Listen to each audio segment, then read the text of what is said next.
नाराका साथ आज 13 अक्टोबर 2025 में मनाउन लागिएको अन्तर्राष्ट्रिय विपद जोखिम न्यूनीकरण IDRR दिवस को संदर्भ में आयोजित विपद जोखिम न्यूनीकरण संबंधी चौथो राष्ट्रीय सम्मेलन अंतर्गत को उद्घाटन समारोह अध्यक्षज्यू, संपूर्ण अतिथिज्यूहरू, यसमा पनि अतिथि देवो भव, खास गरेर लियान जोन्स्टन अस्ट्रेलियन एम्बेसडर, त्यसैगरी इसिमोडका director general sir Pema Gyatso, if I rightly pronounced, लगायत सहभागी सम्पूर्ण महानुभावहरुमा मेरो हार्दिक अभिवादन छ। मैले लिखित मन्तव्य लिएर आएको छु र नेपालीमा छु, अलिकन यहाँहरुलाई के असहज पनि होला, फरेन गेस्टहरु पनि हुनुहुन्छ। यस विपद जोखिम न्यूनीकरण सम्बन्धी चौथो राष्ट्रिय सम्मेलनमा प्रमुख अतिथिको हैसियतले उपस्थित हुन पाउँदा म अत्यन्त गौरवान्वित महसुस गरेको छु। यसका लागि आयोजक राष्ट्रिय विपद जोखिम न्यूनीकरण तथा व्यवस्थापन प्राधिकरण लगायत सम्बद्ध सबैलाई यो महत्त्वपूर्ण कार्यक्रम आयोजना गरेकोमा हार्दिक धन्यवाद ज्ञापन गर्न चाहन्छु। नेपाल विपद संवेदनशील क्षेत्रको रूपमा रहेको छ। हरेक वर्ष विपदको कारण नेपालमा ठूलो मात्रामा जनधनको क्षति हुने गरेको छ। यही मिति 2082 असोज 17 देखि 20 गतेसम्म देशका विभिन्न स्थानमा भारी मात्रामा परेको अविरल वर्षा र त्यसबाट घटेका विपदजन्य घटनाबाट इलाम लगायत देशका विभिन्न ठाउँमा उल्लेख्य जनधनको क्षति भएको विदित नै छ। यस दुःखद घटनामा परि जीवन गुमाउनु भएकाहरूप्रति गहिरो दुःख व्यक्त गर्दै मृतकहरूमा भावपूर्ण श्रद्धाञ्जली र मृतकका परिवारजनमा संवेदना व्यक्त गर्न चाहन्छु। घाइतेहरूको शीघ्र स्वास्थ्य लाभको कामना पनि गर्दछु। विपदका घटनाहरूको खोज, उद्धार, राहत तथा प्रतिकार्यको क्रममा खटिनुहुने जनप्रतिनिधि, कर्मचारी, सुरक्षाकर्मी, स्वयंसेवक, जनसमुदाय, गैर सरकारी संघ संस्था, निजी क्षेत्र, सञ्चारकर्मी लगायत सम्बद्ध सबै पक्षलाई हार्दिक धन्यवाद ज्ञापन गर्दछु। नेपाल भौगोलिक रूपमा सुन्दर छ, तर त्यत्तिकै जोखिमपूर्ण पनि छ। हाम्रो देश भूकम्प, बाढी, पहिरो, डुबान, आगलागी, सुक्खा लगायतका प्राकृतिक तथा मानवजनित विपदहरूको उच्च जोखिममा रहेको मुलुक हो। विपदका कारण जनधनको ठूलो क्षति हुनका साथै विकासको गति अवरुद्ध हुँदै आएको तथ्य हामी सबैलाई ज्ञात छ।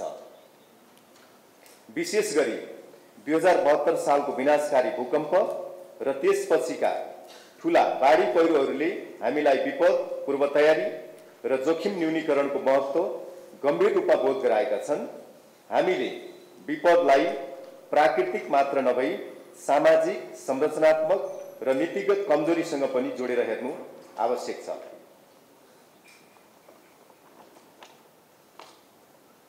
नेपाल सरकारले विपद जोखिम न्यूनीकरण तथा व्यवस्थापनलाई उच्च प्राथमिकतामा राख्दै आएको छ। संविधान, राष्ट्रिय नीति तथा कानूनहरूले विपद जोखिम न्यूनीकरण तथा व्यवस्थापन सम्बन्धी कार्यहरू सबैको समन्वय, सहकार्य र सहभागितामा सम्पादन हुने व्यवस्था गरेका छन्। अन्तर्राष्ट्रिय रूपमा प्रतिबद्धता जनाइसकेको सेन्डाई फ्रेमवर्क 2015 देखि 2030 सँग मेल खाने गरी विपद जोखिम न्यूनीकरण राष्ट्रिय रणनीतिक कार्ययोजना 2018-2030 तर्जुमा गरी कार्यान्वयन भइरहेको छ। विपदको केन्द्रीय स्रोत निकायको रूपमा राष्ट्रिय विपद जोखिम न्यूनीकरण तथा व्यवस्थापन प्राधिकरण गठन गरिएको छ। केन्द्रदेखि स्थानीय तहसम्म विपद जोखिम न्यूनीकरण तथा व्यवस्थापनका लागि थुप्रै संयन्त्रहरू क्रियाशील छन्। सुरक्षा निकाय, राष्ट्रिय अन्तर्राष्ट्रिय संघ संस्था, निजी क्षेत्र, सञ्चार जगत, नागरिक समाज लगायतको समन्वयात्मक, सहकार्यात्मक र सहभागितात्मक क्रियाशीलताले विपद व्यवस्थापन सम्बन्धी कार्यहरूले सफलता पाउँदै गएका छन्। बाढी तथा डुबान जस्ता जोखिमहरूको अर्ली वार्निङ सिस्टम विस्तार गरिएको छ। समुदायको अग्रसरता बिना विपद न्यूनीकरण सम्भव छैन। समुदायमा आधारित विपद जोखिम न्यूनीकरण तथा व्यवस्थापनको अवधारणा अनुसार विद्यालय स्तरदेखि स्थानीय सरकारसम्म सचेतना र क्षमता अभिवृद्धिका कार्यक्रमहरू चलाइएका छन्। संयुक्त राष्ट्र संघ, विकास साझेदार, गैर सरकारी सङ्घ संस्था र निजी क्षेत्रसँगको सहकार्यलाई अझ मजबुत बनाइएको छ। आजको आवश्यकता सृजनशील पुनर्निर्माण मात्र होइन, अब हाम्रो ध्यान रेजिलियन्स निर्माणमा हुनुपर्दछ। सुदृढ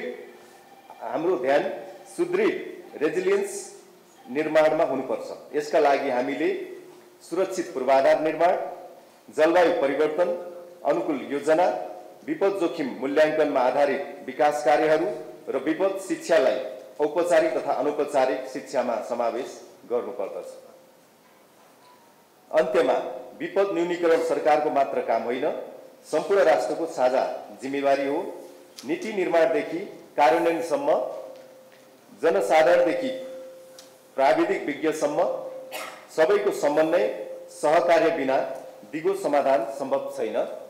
यस सम्मेलनबाट नयाँ दृष्टिकोण, अनुभव र सुझावहरू आउनेछन् भन्नेमा म विश्वस्त छु। सरकारको सबै उपयोगी सुझावहरूलाई कार्यान्वयनतर्फ लैजान प्रतिबद्ध रहेको छु। साथसाथै मैले अन्त्यमा थोरै क्षमा पनि माग्नुपर्ने हुन्छ।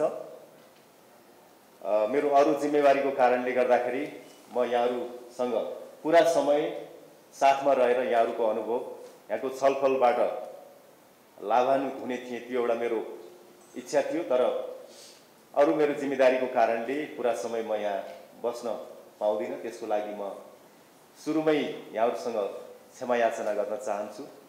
सरकारको यो एकदम उच्च प्राथमिकतामा रहेको विषयवस्तु हो। यहाँहरू पनि त्यसै गरी चाहिँ यसमा आफ्नो समय छुट्याएर आउनु भएको छ। यहाँहरू एकदम सक्रियतापूर्वक छलफल गर्नुहुनेछ, निष्कर्षहरू निकाल्नुहुनेछ, नेपाल सरकारलाई सुझावहरू दिने हुनेछ। ती सुझावहरू मेरो आफ्नो जिम्मेदारी अन्तर्गत, गृह मन्त्रालय अन्तर्गत मैले लागू गराउने कुराको सम्बन्धमा म प्रतिबद्ध छु।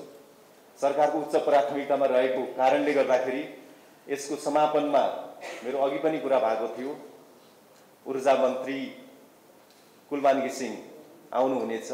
उहाँले मसँग पुनः चाहिँ कमिटमेन्ट गर्नुभएको हुनाले र कार्यक्रमको पूर्ण सफलताको कामना गर्दै म बिदा हुन चाहन्छु। हस्, धन्यवाद।